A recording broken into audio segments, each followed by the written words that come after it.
good evening, everyone. Good evening. It is so wonderful to be here back in Montgomery County. And Amy, thank you for your lovely, lovely introduction.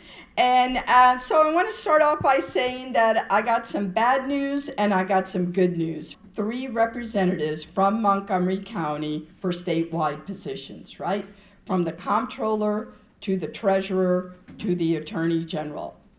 The good news is you got a lieutenant governor from Montgomery County who is a transportation engineer, and I can tell you that we will make sure in the Moore Miller administration that transportation is going to be an equitable way in which we connect our communities together. So I am thrilled to be here on behalf of Governor Wes Moore and our entire administration to talk a little bit more, to hear more from all of you on what's on your mind as far as transportation, in particular transit is concerned. Now, I know we got lots of transit projects throughout the entire state of Maryland, a lot of which we have inherited. So let me just start off, if you want me, Amy, just to hit a couple of these. Is that okay? Sure. So let me start off with, I know what's on a lot of people's mind in Montgomery County, and that is the status of the I-495-270 project, right? So let me tell you what we inherited.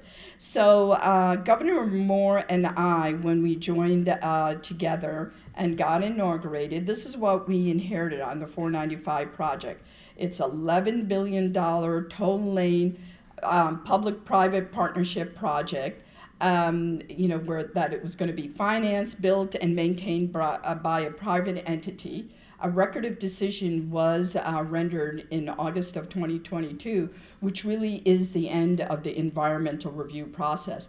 That record of decision included the support for the 9A alignment, which would have hot lanes along I-270 from I-370 all the way through the American Legion Bridge. That's what we inherited. Since the 4 months that we've been in office, here's what the Moore Miller administration has done. 1, we appointed Secretary of Transportation Paul Wiedefeld, a person whose focus has been most of his life on transit. That alone sets the tone for what it is that the Moore Miller administration is going to be doing as we move forward. It's going to be with the vision of making sure a couple of things. We know that transportation is about employment, about jobs. It's about making sure our economy is moving in the right direction. It's about making sure that whatever projects we choose are environmentally sensitive. It's about equity, because not everybody has cars. We want to make sure every single person in the state of Maryland can have access to wherever it is they need to go. Because let me tell you, transportation is about freedom. It's about freedom to access to jobs. It's about freedom to connect to communities.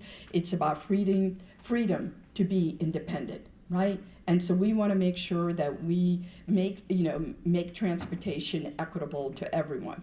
And finally, the most important thing is also engagement with the community. We know that we cannot move on any projects unless those closest to the project are the closest to the solution. So we're going to come to all of you. We want to hear your feedback. I know you've already given feedback on this project, numerous thoughts and ideas, and we are very appreciative of that. So where are we with that? So right now, there is a couple of things that need to happen before we can move forward on this project. One is that it's in litigation right now. There are several organizations that have sued the state of Maryland, including Sierra Club and others, on this project. We're hoping that the litigation issues will get resolved by fall of 2023. 2, we also, what happened after we took over is the existing Transurban, or I think it's called Advance Maryland Partners, Accelerate Maryland Partners, decided to terminate their contract with the state of Maryland. So what that means is this is a great inflection point, a point to be able to reevaluate that project, decide what it is that we want to move forward on, whether we want to move forward on every part of it. But here's the thing. The record of decision has already determined what the alignment is. So we can't start off from, scratch from the beginning and say, okay, we want to do this, we want to do that. We got to go with whatever the record of decision has. But what we can do is decide, do we want to publicly finance this project or do we want to privately finance it, as in the P3? So we have some flexibility there. We also have an opportunity to decide, do we want to do all of the project or do we want to just do the American Legion Bridge portion of it? We can decide that as well. So one, as I mentioned, 3 things that are holding this off. It needs to get through the litigation. We need to get the contractual documentations from Accelerated Maryland Partners. We're almost there, getting all the design work and things that they've done, but we have a little bit more to gain. And then finally, we have to decide how we're going to finance this project. If we pull out of the P3, then we got to figure out how are we going to finance it. Are we going to do something similar to what we've done for the ICC? This means that we will have to go to our legislature and work with them and think about how we're going to fund a project like this. So that's the status of it right now. And we will re-engage the community in the fall when we have these, when it comes out of litigation, on what the next steps are. Okay? And I believe we have a project manager for this, and it's Joe McAndrew. I'm happy to share this individual's contact information after the meeting, or I can give it to Amy after in an email or so. And that's the individual that you should engage in if you want to learn more about the details of it. But I just wanted to give you a broad overview. So the next project I'd love to talk about, if it's okay, is the purple line. My favorite color. So, and I see, I love the, purple Hershey Kisses that are out there too. So I know this is an important project for here in Montgomery County as well. So let me tell you what the Moore-Miller administration inherited when we got to Annapolis. We inherited a project that is also a P3, a 36-year contract to build, maintain the operation of this light rail, 4.5 years of delay, $1.46 billion in cost overruns, which will take the cost of the project and the operations of it from like 5.8 to 9.3 billion dollars in the next 30 years. It was a project that, as you all know, the contractor walked off in 2020, and it went through litigation as well, and it's been dormant for 2 years. That's what the Moore-Miller administration inherited. Here's what Moore-Miller is doing right now. We have started with new leadership for some of key positions that we felt, caused a little bit of the delays and the complexities related to this project. But one individual that we is going to continue to maintain on this project is Ray Biggs, who is the project director of Purple Line. So this is the individual that you all will need to reach out to, and again, I can give the contact information for him. The biggest part of this project when the contractor walked off is the utility relocation. So during this time when the contractor walked off in 2020, the Maryland Department of Transportation took over this project and did the utility relocation. Right now, we're about 70% in completion of the utility relocation, but they believe there's still another 4 months to go before it'll be completely 100% of the utilities will be relocated. And another good news part of this project is we have 400 workers who are working at 50 different sites for the Purple Line. And we're going to do everything we possibly can to expedite this project, to move it along as quickly as possible. And because we know every one of you has been so patient for this project. We know every pedestrian walking through these open sites, every business that's adjacent to this project has suffered quite a bit as a result of this. And it's unfortunate, but I can tell you that the Moore-Miller administration is ready to plow through, work on this as quickly as possible. And again, any work that we do is going to involve every one of you and your input along the way. So we anticipate coming to the community again sometime probably towards the end of fall to meet with the community again and give you much more detail on what the future of this project is and the future timeline. Now, I know there's been numbers that have been thrown out, like 2026. I have to tell you, we talked to Secretary Wiedefeld. He doesn't believe that's the number that we'll be able to maintain. But again, we'll know more later in the fall. We can, set a new baseline for the schedule of this project. We'll have a lot more information at that point. So that's what I can report to you on these two projects, and I'm happy to take any questions that you may have at this point on anything that you want. So they submitted questions ahead of time, and Okay. you answered a bunch of them, especially on 270 and I-95. Your remarks were very thorough, and people had a lot of questions about that. So a couple of people have asked about MARC. So how far along are plans for MARC expansion into Delaware and Virginia? And will there ever be midday and weekend service for MARC, Brunswick, and Camden lines? Okay, I would love to give you all the details, but I got a person who's here so much smarter than me. Her name is Liz Gordon from MTA, and she can come here and give some updates on this. Actually, we have several individuals here from Maryland Department of Transportation. Joe right here, yes, is also from MDOT, and we have Liz, and we have Drew, who's a very familiar face, probably to all of you, because he used to work in Councilman Berliner's office before. So, Liz, come on up. Thank you so much. Ooh, right out the gate, hitting the microphone. Hi, it's really nice to be here. I also have a lot of people much smarter than me working on the MARC things, and stuff is moving so quickly on MARC that I availed myself of their wisdom, and so I have some notes. Can you repeat the specifics on this one? It was Brunswick. So a couple of people have asked about expanded MARC service, including plans for expansion into Virginia and Delaware, and also expanding service into midday and weekend service for the Brunswick and the Camden lines. Thank you so much. Okay, so that's pretty comprehensive in terms of the things that we're working on. So let's start with run-through service into Virginia. This is a coordination issue, right? So it's going to always be a matter of cooperation between all of the key stakeholders, Amtrak, VPRA, VRE, and then the owners of a lot of the right-of-way, CSX.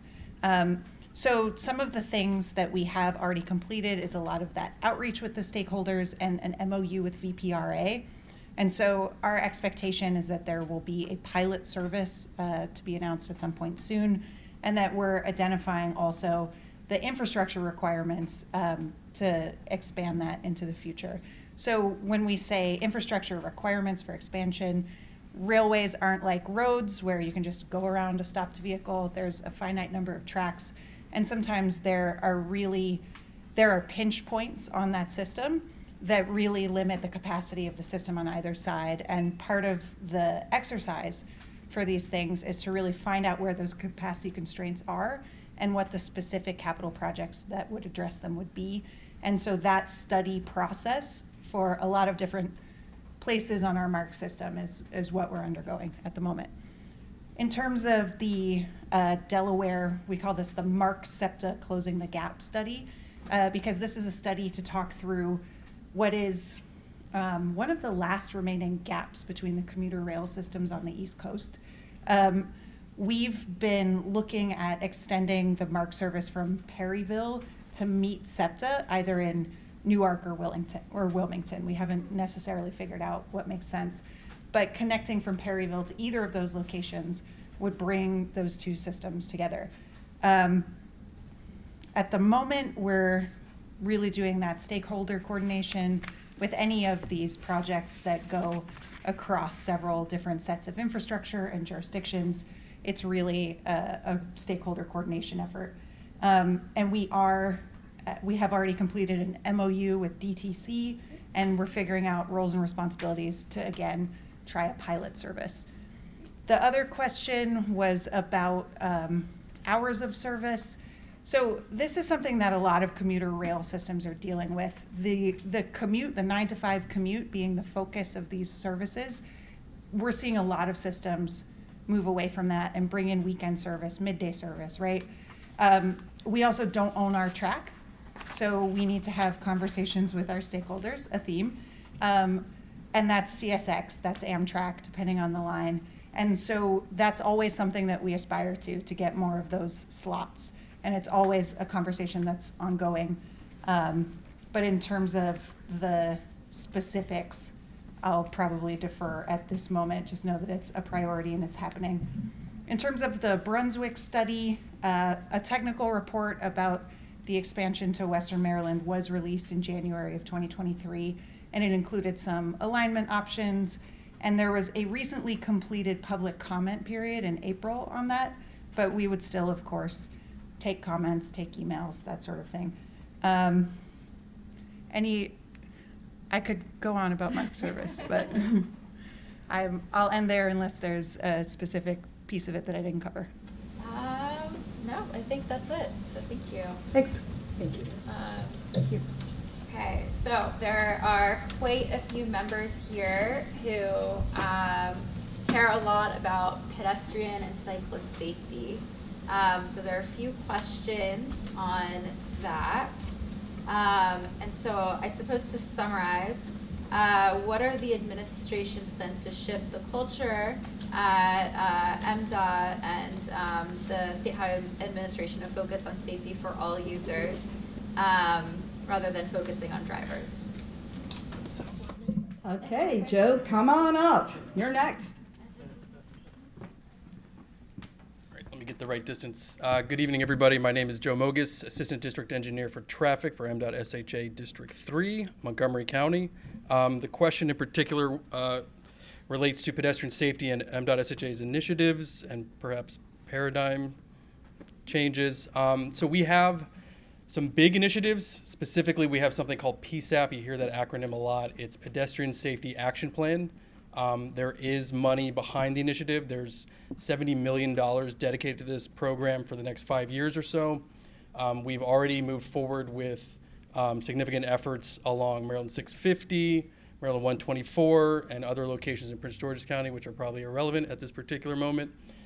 So we do have the Pedestrian Safety Action Plan initiative. With that, coupled with that, we have the context-driven guidelines and some new context tools. We have a context toolkit now. So historically, there are standard traffic engineering practices such as the METCD, which is a federal-based guideline system. But right now, we have something called the context-driven guideline, which actually focuses down from a planning perspective. Instead of just rural and other, we have stratifications of that. So we have urban center, urban core, suburban activity center on down the line, and urban is all the, or rural is all the way on the end. So we have justifications for lowered speed limits. We have money now to really go full bore with full ADA amenities at all intersections, crosswalks. We have HAWKs, or hybrid activated pedestrian beacons, et cetera. So there's quite a bit that we have to show off, and there's going to be some time needed to actually show that manifest via construction, implementation, et cetera. But I think there's a lot for MDOT SHA to show off. I know most of you. I know you. I see you guys all the time. I had a night meeting with you guys yesterday. So if there's any other questions. Someone here asked, what can we do to help, to get the state's help on state roads where people are getting killed, where people have been killed walking and biking. So what can members here do? Fair enough. So we have the Pedestrian Safety Action Plan, but we also have other initiatives. We have something called the Vulnerable Road User Assessment, which is being handled by the Office of Traffic and Safety. That doesn't just cover state roadways. That is all roadways in the state of Maryland. So that's a big initiative, and there's going to be outreach efforts for, I think it's separated into like 5 regions or so. So there's another opportunity for public engagement and feedback, and we are very receptive to that. It is not an accommodation, it is a necessity for us to do a proper vulnerable road user assessment. With the PSAP, we have already gone through a round of public feedback and engagement through our GIS portal. The PSAP effort, we will be taking more feedback for the next round of corridors to be implemented. But in the near future, vulnerable road user assessment, excellent opportunity for everybody to provide feedback. Do you want to add something? Yeah, if I can, just so Drew Morrison from MDOT, and one of the first questions was about culture, and that really starts from the top. And some of you may have seen that the governor's team was in Wheaton at the request of Councilmember Fenny Gonzalez to understand some of the conditions there, and really the department leadership was out in force to understand the conditions. Road safety has been a priority from day one for the Lieutenant Governor. She can speak to more. And another focus, Secretary Wiedefeld will be at the Vision Zero Summit tomorrow, providing the keynote address to really speak to where MDOT is in terms of prioritizing a Vision Zero approach in SHA and everything that we do. There's another great opportunity where the department is trying to support local jurisdictions through a new program. Christy and I were just discussing Safe Streets for All, which is really county driven, and there's a great opportunity for counties to identify priorities and for the department and the administration to support them in their grant requests to the federal government. So we're really from the top down trying to emphasize this Vision Zero approach, and that started with day one from the leadership. And if I could just add, Drew mentioned how road safety is a priority for me. You heard earlier in my bio that I worked as a transportation engineer in Montgomery County for 25 years. So I was head, during that time, a period, I was head of the Bikeways and Sidewalks program. So this was an area that I am very familiar with, the dangers that pedestrians and cyclists have when encountering vehicles on the roadway and so much more. So one other thing that I wanted to point out is that if you all remember, in March of this year, there was a tragic accident along 695 where a driver hit a work zone construction site and ended up killing 6 individuals on that work site. Those lives were instantly gone, but the families of those individuals' lives are altered forever. Very, very tragic situation. It's currently going through the court system to find out exactly what happened, but one thing we do know is they were impaired drivers. So we know that aggressive, impaired, and distracted drivers and the damage that they bring to everyone on the roadway, to everyone walking, to everyone riding their bicycle, anybody that's in the vicinity of them is a danger to society. So one of the things that Governor Moore instantly did after that horrific accident, we created the Work Zone Safety Group that I will be chairing, where we will have industry leaders from state, local, and federal level. We will also have construction workers that'll be part of this group, law enforcement, EMT, you name it. We're going to have many different individuals, contractors, to think about how we can make work zone construction sites safer for everyone, for the drivers, for passengers, for the workers, for anybody that's in the vicinity of these areas. Since that accident happened, it was on March 22nd, 145 additional work zone construction site accidents happened right on Maryland roadways. In any given day in Maryland, there are 1,000 workers at construction sites of over 350 construction sites throughout the state of Maryland. So we got to do everything we possibly can. And if you all have ideas on how we can make it better as well, just because you're not on the work group, don't think that you can't share your thoughts and ideas with us. Please do so.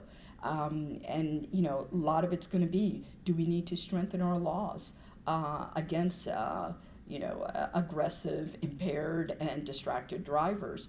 Do we need to change things from a technical standpoint at work zone construction sites? Do we need to put more cameras out there so we can make sure we see these speeders and these type of drivers? So much can be done, and we're really excited about being able to work on this to make our roads safer for everyone. And again, would love to hear your input as much as possible. Thank you.